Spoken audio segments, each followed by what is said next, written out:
Okay, so I want to show you guys project part 3. I'm sorry, this is kind of late.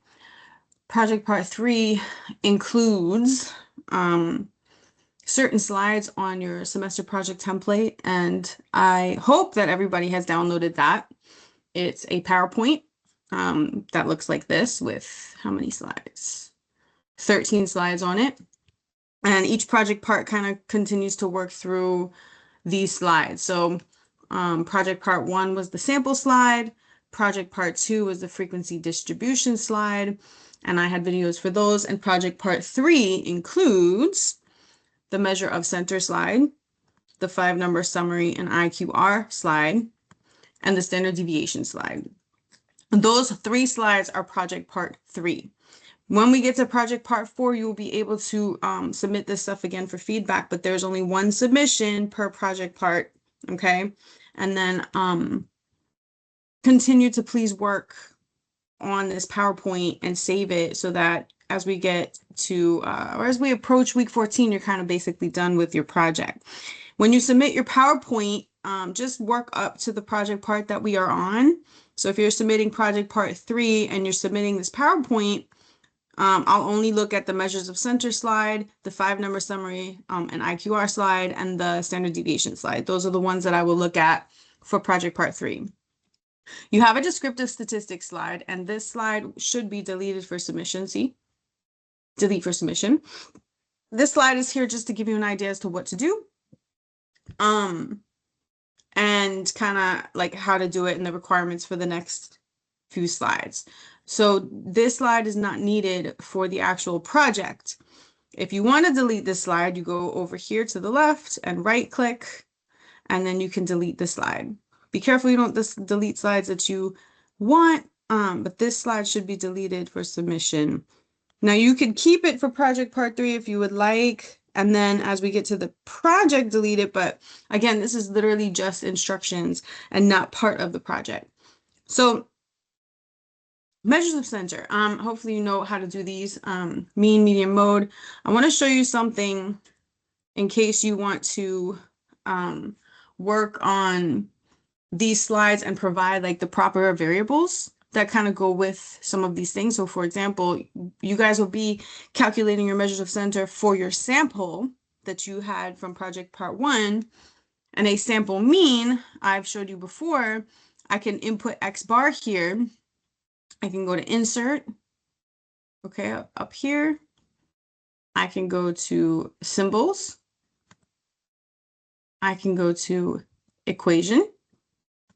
And there's all the math stuff that you would need. For X bar, I want to go to this thing here that says accent.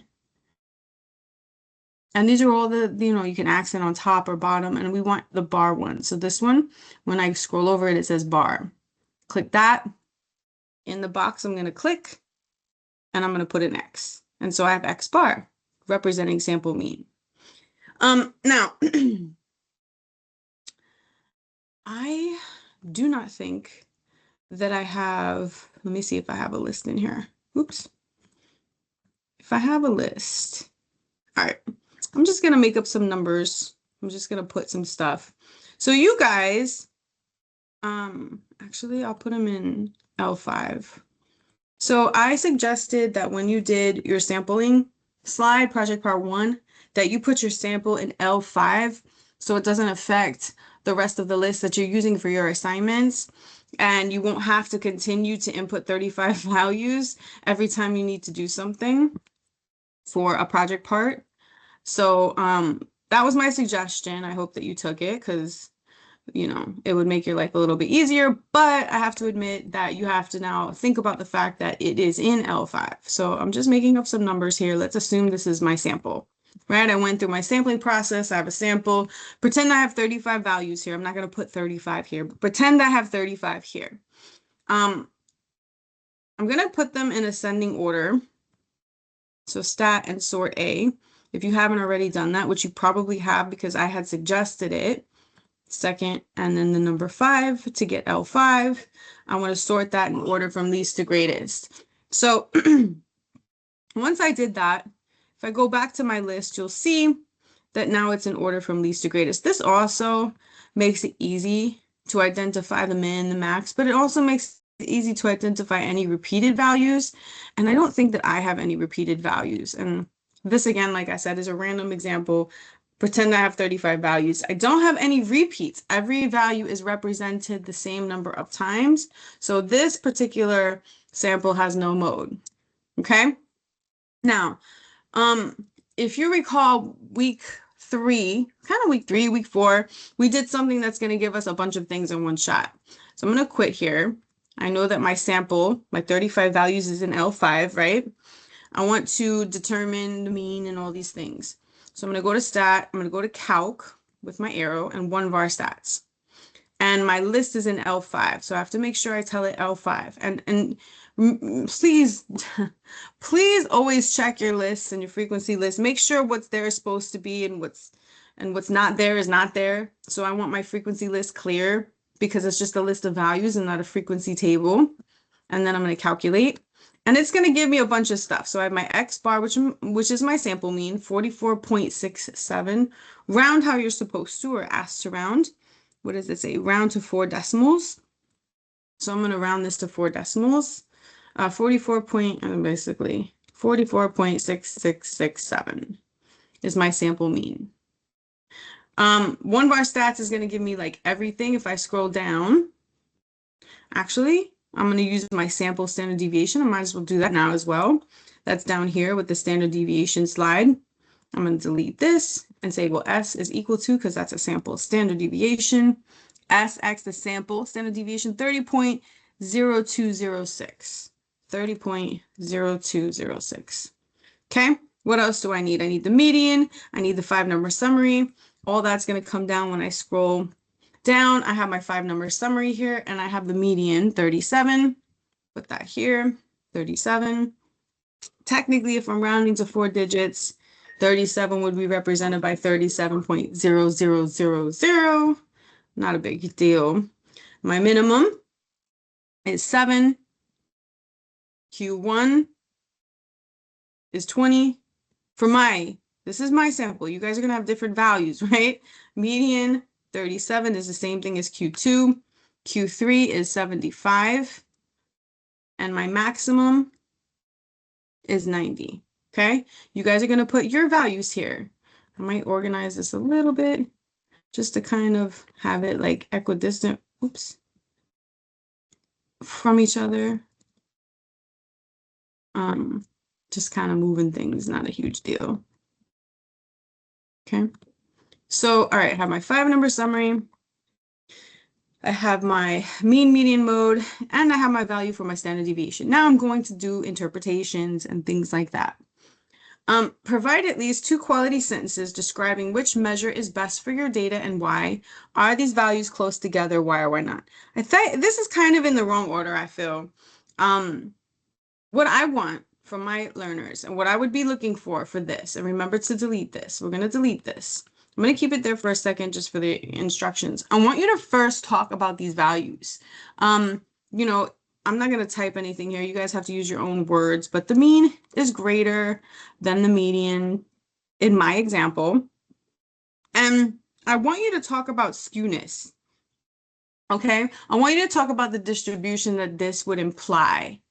So, in my webinar from my webinar from week 3, when we talked about mean, median, I had an almost symmetric type of scenario because they were the same values. But when the mean is greater than the median, look for your skewness. I want you to refresh your memory on that. But I would like you to tell me something about the distribution. And mine might be skewed to the right because the mean is greater than the median. And there's no mode here. So refresh your memory on skewness because I would like for you to talk about these values and compare them and relate it to your skewness, right? That's the first part. Okay, tell me about that.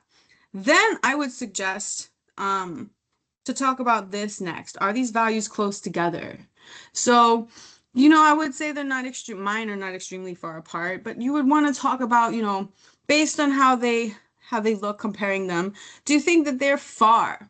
Do you think that they're far apart? And if they are, do you think that that would imply like a large amount of skewness or a little amount of skewness? You know, use your own words and support what you're saying, okay? I'm not gonna like fault you if you're incorrect. I want you to support what you're saying. I want you to, you know, make a statement based on your knowledge and support it based on your knowledge. Support it based on the stuff that you're learning, okay?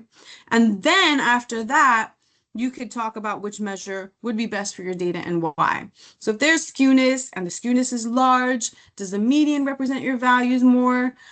Is it a better representative, or is the mean still the best because it represents the average of everything? We don't know at this point if we have outliers because these values don't tell us that we have them. It could tell us maybe we might, but we can't determine them here, not on this slide. We're going to do that on the next slide. So again, for this slide, provide, you know, your mean median mode. It's nice to see the variable represented properly. Talk about, you know, these values and compare them related to skewness and distribution. And don't forget your why.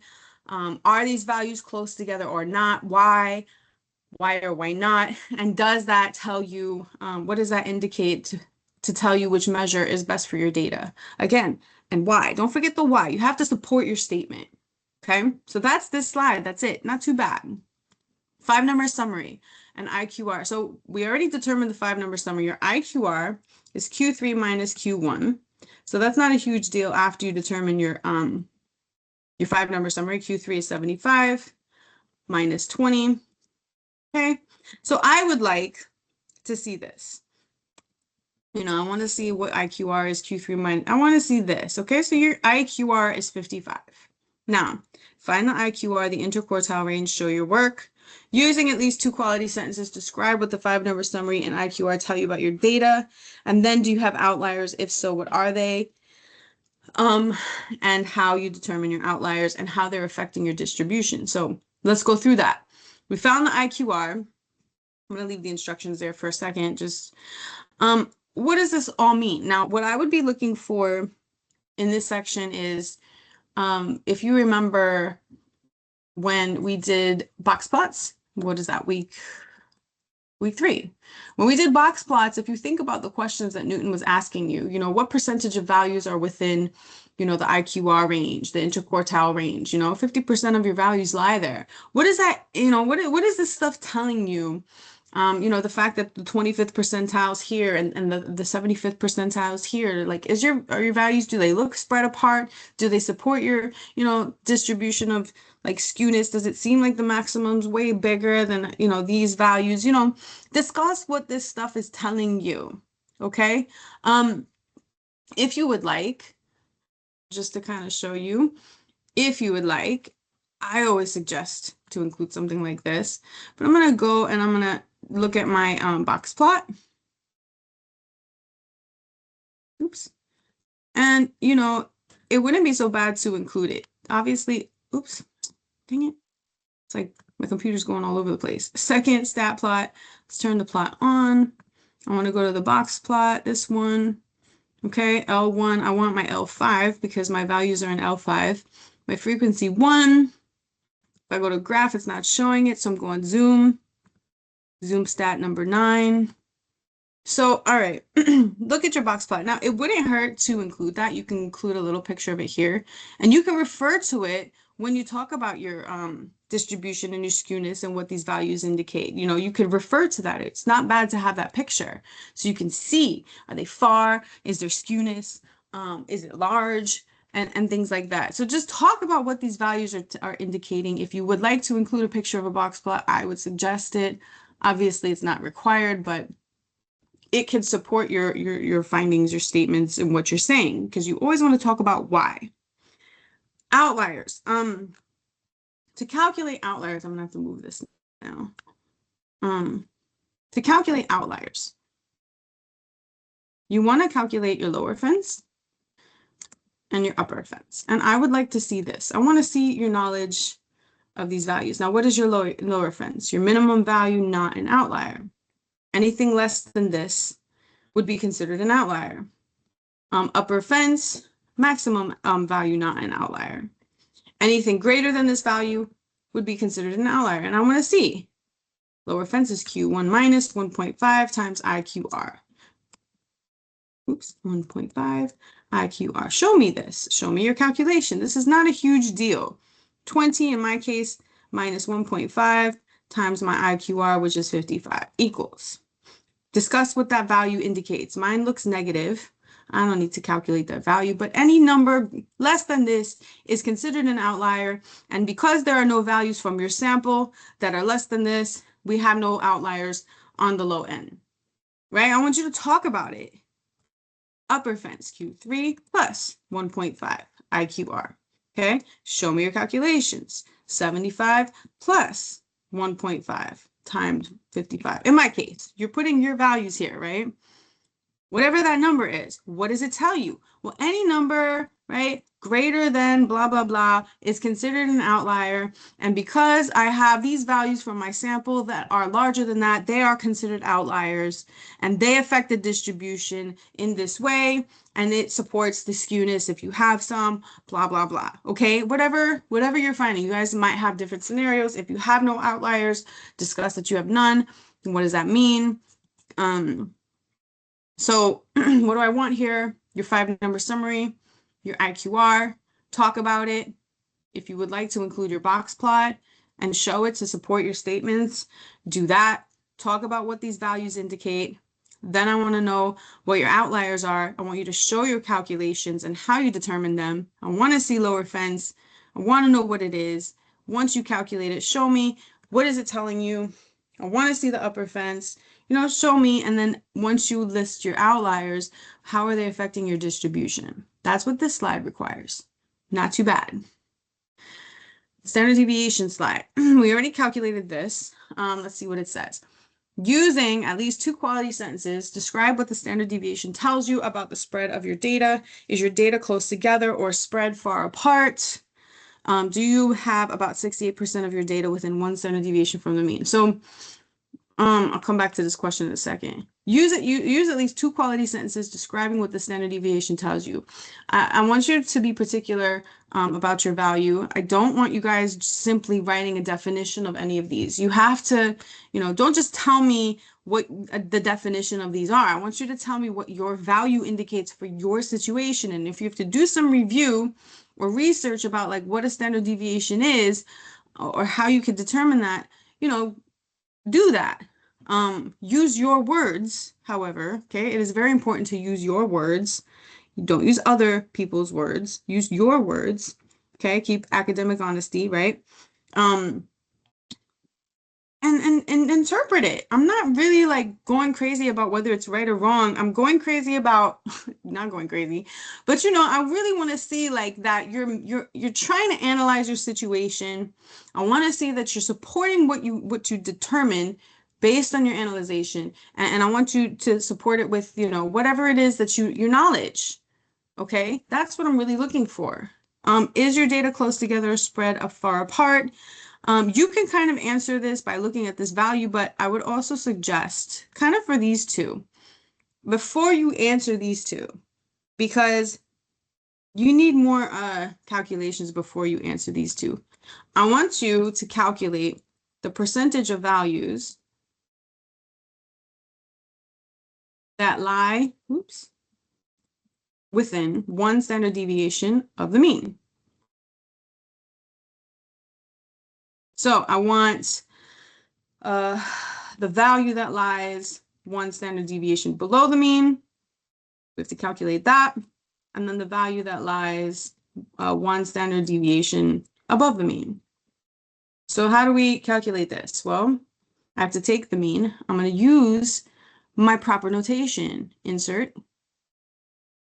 symbols. I'm going to show my work. Equation. I'm going to use my mean, my sample mean. Accent. Bar. Go into the box X. Now X bar minus S is how I would calculate my value that lies 1 standard deviation below the mean. You could literally copy and paste this and change it to plus. And now I have 1 value that lies above. Calculate these, right, for your situation. So like, where you at, mean? my mean. I want to take my mean and we'll do some editing. Make sure it looks good. Minus my standard deviation, 30.0206 for me. You guys will show this, right? Right? Calculate these numbers. You have a range. This here, whatever comes from this one, this number here, is the value that lies 1 standard deviation below the mean. The number that is calculated on this one is value that lies 1 standard deviation above the mean. And you need to count how many numbers are within that interval. So you have to go back to your sample and you go, all right, well, and when you have your sample in order, here, it's easy to identify how many numbers are within that range. How many numbers are between these two values that you get? Okay, let's just assume I counted 20 of my values from my sample are within 1 standard deviation of the mean. Thus, 20 out of 35. How do I calculate percentage? So this is a proportion, 20 out of 35 of the values in my situation, go back, are within that interval. 57.1 in my case, right? Approximately 0.571, 57.1% of the values lie within 1 standard deviation of the mean. Now, if you would like to see, you can calculate how many lie within 2. But now you can answer this easily, whether your data is close together or spread far apart. Do you have 68% of your data within 1 standard deviation of the mean? I do not have 68% of my data within 1 standard deviation of the mean because, for example, in my case, let's just say 57.1% are within 1 standard deviation of the mean. Why are we comparing it to 68? The 68% comes from the empirical rule for normal distribution, if you remember that. And if we're approximately 68, I don't know, maybe your sample's like approaching a normal type of situation. I don't know. Maybe the box plot can help you identify that. But this is less. This is less. So this might tell me that my values could potentially be more spread apart. I have less than 68% within 1 standard deviation of the mean. If you have more than that, you might be really close. I've seen some where like 85% of their values are within 1 standard deviation of the mean. That would imply that a lot of them are really close together. There might not be a lot of variation. So calculating this can help you answer these last 2 questions. So your standard deviation slide requires your standard deviation, your sample standard deviation. What does it indicate? What does it mean about your spread? Support. Don't just define it. Support your value. What is it telling you about your distribution? Support it with your knowledge of what a standard deviation indicates. I want to see your calculation for the percentage of your values that lie within 1 standard deviation of the mean. I want to see this because it's going to help you then now answer these 2 questions. And that is it for this slide. Okay. So these 3 slides for project part 3, save your PowerPoint to your desktop or wherever you're saving it on your computer and submit the whole PowerPoint. And then I will just grade or look at these corresponding slides for this project part. So I hope that helps with project part 3. If you have any questions, reach out.